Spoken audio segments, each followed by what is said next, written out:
The left and Democrats want to get Trump killed. I've told you this before, and I'll tell you again. It's further evidenced in Comey's death threat to President Trump. First up, James Comey, the worst FBI director in American history, and that's saying something. Corrupt, criminal, treacherous, has just been caught effectively threatening the life of the President of the United States, Donald J. Trump. And what happened is he posted online the following picture, 8647. Let's go to number, and he says he just happened to run across that on the beach. So we're all supposed to believe that he just magically ran into this phrase, 8647. And if you don't know what it means kill President Trump. Now, I know there are other definitions of 86 that defenders of Comey have suggested, but in that context, it doesn't matter.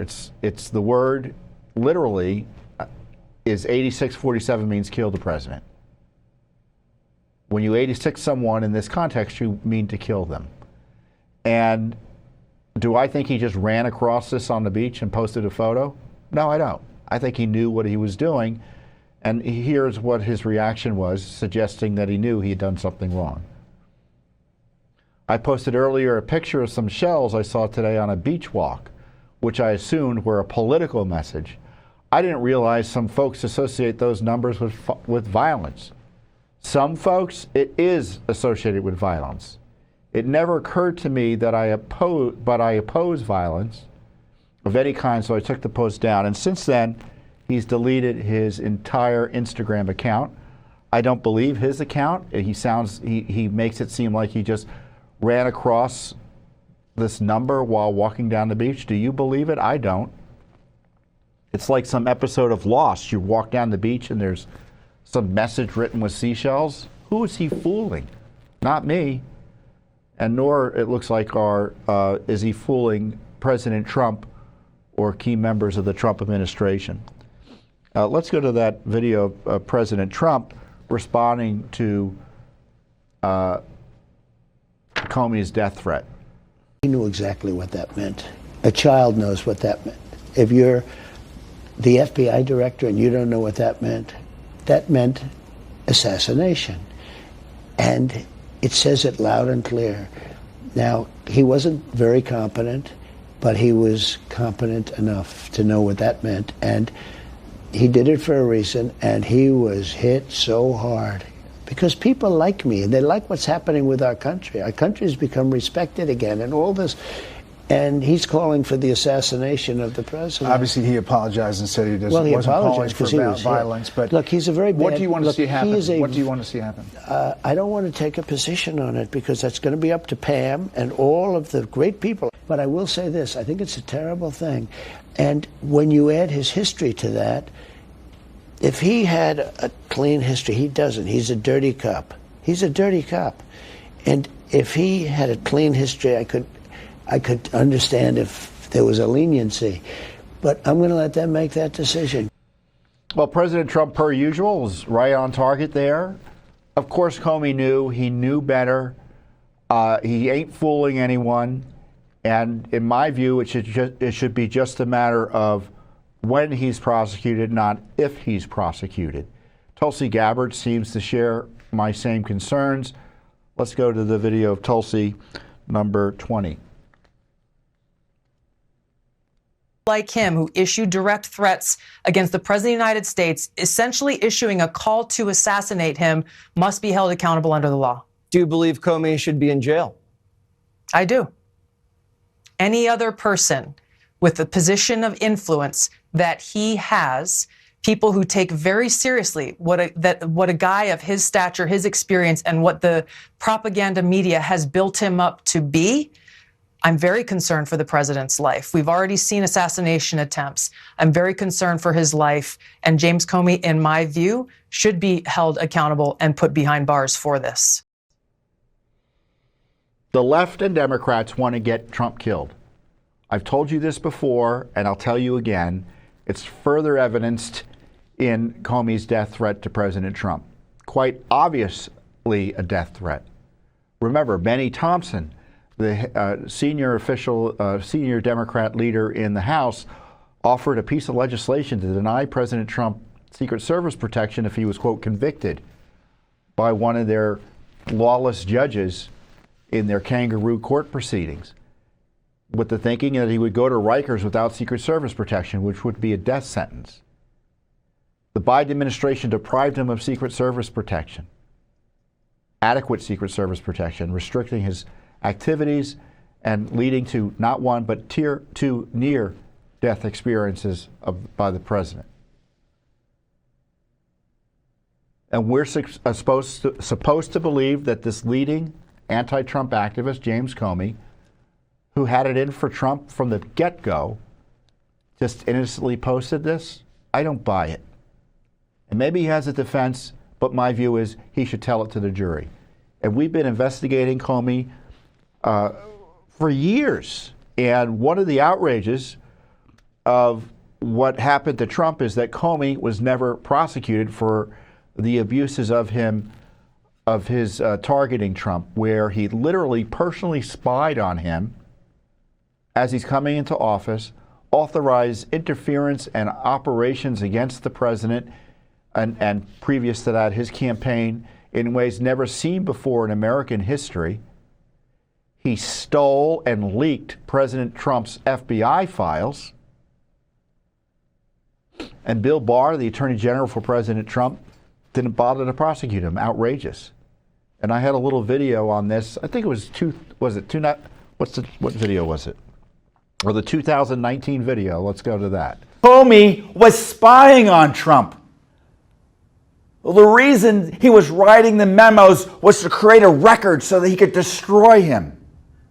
I'm paraphrasing, admittedly, but that's pretty clear what was going on. This report confirms they went in to confront him with that ambush interview because they were trying to make a case against him. You had the FBI director under Obama playing spy. We're talking about spying on the Trump campaign, spying on President-elect Trump, spying on President Trump. Comey was the chief spy, and he was designated as such by Barack Obama because they met about this very issue a day or two before in the Oval Office with Barack Obama, Biden, Susan Rice, all the king's horses, all the king's men in there. And Comey was the go-to guy. That's right. I'm getting mad watching me from several years ago. I may not play videos from that long ago. It's disturbing how much older I've gotten since then. But we don't forget here at Judicial Watch about this corruption. And so when you're considering whether Comey's, quote, innocent, as President Trump says, he's not an innocent guy. He's a dirty cop, and him threatening Trump's life is not only perfectly consistent for his behavior, but of the Democratic left generally in recent years, where they've embraced violence and the threat of violence in order to achieve their results. And as I noted in that previous video, it's not just Comey, it was the whole gang that targeted Trump. And they all knew, and particularly Comey knew, that there was never any basis, as I highlighted in this major speech to CPAC a few years ago. Judicial Watch protected Trump and our republic from the worst corruption scandal in American history by exposing the FISA abuse, the Comey corruption, and the seditious conspiracy against Trump by the FBI and DOJ. Obama knew, Clinton knew, Comey knew, Biden knew, Brennan knew, McCabe knew, Strzok knew, Clapper knew, Schiff knew, the FBI knew, the DOJ knew, the CIA knew, the State Department knew. They all knew Trump was innocent, but they smeared and spied on him anyway. Worse than Watergate. Trump is a crime victim. Let's remember that. And he's a crime victim again as a result of this gang, specifically Comey's death threat against him. A threat issued while he was overseas, increasing the risk. And again, elevating through his Instagram account. You know, Comey's he's on TV, he's a public figure. So it wasn't like some guy in the far off, never never reaches of the internet posted a threat. He's a serious public figure. Now, I don't take him seriously, but this corrupt city does too often. And he abused and seemingly violated the law to put the president's life at risk. Now, our friend Susan Crabtree reported online, Twitter the other day, or on X, that for threats such as this, the Secret Service normally just goes immediately to the person who made the threat. They don't wait days to pursue online threats made against the President of the United States. So my guess is that Comey's already been interviewed, or he's about to be interviewed, like not 3 days from now, but if not this evening, but over the weekend. And so the question is there going to be a prosecution as a result of that interview and the evidence gathered by the Secret Service or the FBI? I understand the FBI is providing some backup support. And as President Trump noted, that he didn't want to say anything because it's Pam Bondi's decision. And, in the way things have worked in Washington, D.C. before, too often it is Pam Bondi's decision. The United States Attorney General, as appropriate, makes prosecutorial decisions of this nature. But that's purely at the discretion of the President of the United States, who is chief prosecutor. And I've said it once, and I'll say it again, if I were President Trump, I would direct the prosecution of these gangsters in government that abused him. And in the case of James Comey, the FBI director, he had to fire because of his corruption and abuse. He's president. He's prosecutor in chief. He can direct the prosecution of James Comey right now. Now, he may not choose to exercise it for fear of causing a political fight over that or for some practical reasons. But he does have that power. And my thinking is he should exercise it forcefully, especially in matters like this.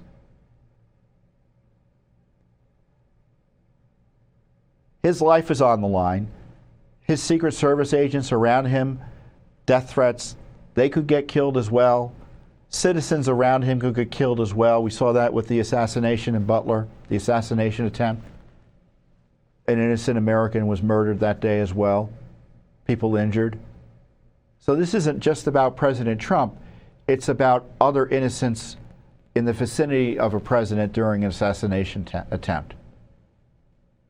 And so I would just get on the horn and tell Attorney General Bondi, if I were President Trump, prosecute him. I'm directing you as president. If you don't want to do it, I'll find someone else. Now, my guess is, in these circumstances, Pam Bondi's going to do it. Pam Bondi's going to do it. But you never know, right? And so President Trump, the best way to assure that something is done, in many cases, is to do it yourself, right? And he can do it literally himself by ordering the prosecution. And this kind of raises the bigger question of the Justice Department and the FBI. Who runs the show there? And I highlighted last week, and it bears repeating, that we need to really put those agencies under the microscope. James Comey is a perfect example. He was director of the FBI and ran the agency like some sort of Stasi against the political enemies of the deep state, working hand in glove with the Obama gang and essentially partnering with the Hillary Clinton campaign to target Trump. Now, I haven't seen any move by the new leadership of the FBI, Kash Patel, who I consider to be a friend, Dan Bongino, to curtail the FBI's powers in the sense of defanging the FBI, laying people off in mass numbers like is happening at USAID and the Department of Education. If I were director of the FBI or I were president, I would direct the FBI director to essentially make the FBI, in terms of if indeed there is a statutory minimum for the FBI to operate, I would say to Kash Patel, let's get down to that. because there's nothing the FBI is doing that can't be handled by another federal agency in terms of law enforcement or, frankly, even counterintelligence if necessary. And the same goes with the Justice Department to a lesser extent, because there may be some more statutory bases for allowing some more people to work at the Justice Department. And the other issue is who investigates the FBI over these abuses I've talked about. The targeting of Trump under the Biden administration, Justice Department and the FBI. Who investigates the investigators? I don't think they can do it themselves. And so the president should stand up a separate entity, funded with Justice Department dollars, but reporting to him in the White House, appoint a prosecutor that reports to him directly, partners with Attorney General Bondi as the prosecutor deems fit, and just prosecute, investigate, call grand juries. And the president, as the chief prosecutor, or the prosecutor-in-chief as I call him, he can decide in the end what to prosecute and what not to prosecute. He can even suggest areas of investigation. And actually more than suggest, direct areas be investigated as it relates to the criminality of the weaponization by the Obama, Biden, Clinton gang against him. And think of all the other things that need to be investigated.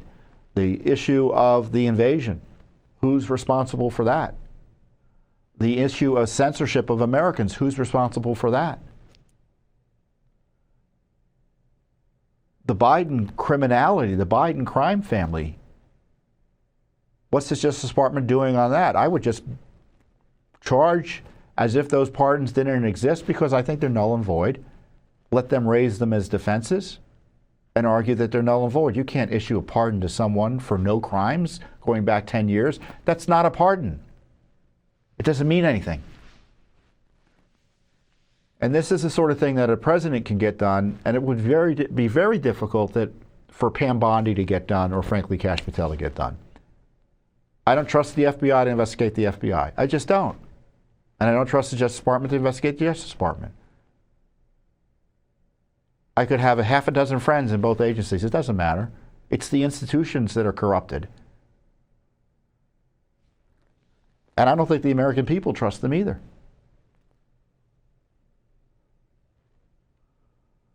I mean, they're stonewalling on document after document in response to our FOIA request still. There's no significant criminal investigation, as best I can tell, of the lawfare against Trump and other innocent Americans. Time's a wasting. Time's a wasting.